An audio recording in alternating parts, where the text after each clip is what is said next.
berdakwah kepada tauhid dan mengikhlaskan amal semata-mata karena Allah Subhanahu wa taala. Nah, di sini as-salafiyun ketika mewajibkan memulai dakwah dengan tauhid dan mengajak para dai, yaitu ustadz, untuk memulai dakwahnya dengan tauhid, bukan berarti berpaling dari semua konsekuensi dan aplikasi tauhid.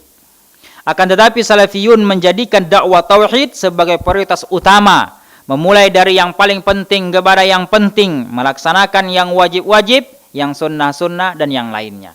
Jadi bukan berarti dakwah al-sunnah itu tidak mengkaji yang lain.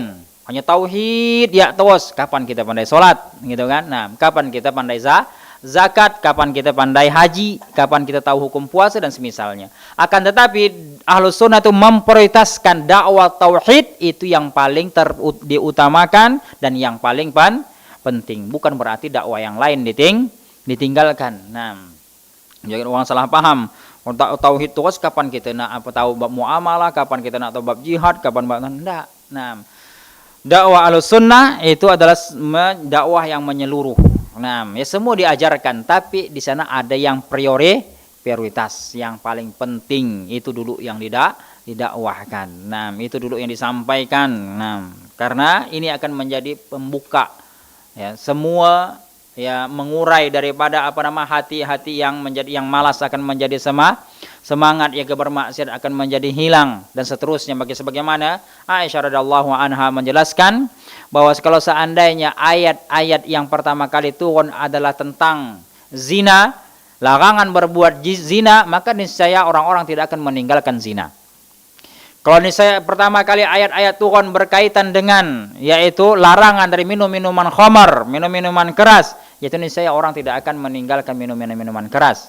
Akan tapi kata Aisyah radhiyallahu anha, yaitu hikmahnya Allah menurunkan ayat-ayat atau perintah tentang tauhid, maka orang-orang ketika tauhidnya sudah menancap, nah akidahnya sudah mantap, dan mereka pun dengan serta merta atau dengan otomatis hatinya itu akan bisa menerima syariat yang lainnya. Nah, karena karena tauhid ini akan membentuk, yaitu tauhid ini akan membentuk yaitu kepribadian seseorang. Maka kata para ulama jelaskan, ya apabila tauhid seseorang itu sudah mantap, maka otomatis mereka ibadahnya, muamalahnya pun juga akan bagus, juga akhlaknya akan lurus dan benar.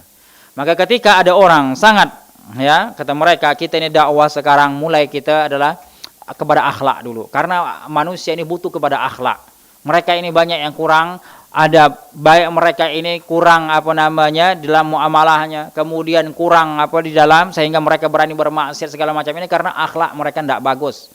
Kalau udah akhlak mereka bagus, kata mereka, maka kita akan mudah untuk menerima tauhid dan yang lainnya. Nah, maka tadi jelas ditanyakan hal ini kepada Syekh Shalih Fauzan juga di zaman ini. Beliau tanyakan bagaimana tentang orang-orang yang mengatakan kita mendahulukan dakwah itu kepada akhlak untuk menyentuh hati manusia supaya mereka mau menerima dakwah ini, karena kalau dia tauhid dulu mereka langsung mental dan semisalnya. Maka jawab kata beliau, ini tidak benar. Ini menyelisih dakwahnya para nabi dan rasul. Dakwah ini tauqifiyah. Dakwah ini adalah sudah jelas tuntunannya, apa yang pertama kali kalau didakwahkan. Nah, maka sudah ada ketentuannya. Nah, tidak kepada akhlak, tidak pula kepada kekuasaan dan seterusnya. Nah, maka tapi dimulai dengan tauhid kepada Allah Subhanahu wa taala. Nah, adapun tauhid dan macam-macamnya insyaallah itu akan dibahas ketika antum mungkin di kelas ini lebih detail menjelaskan tentang masalah tauhid. Nah,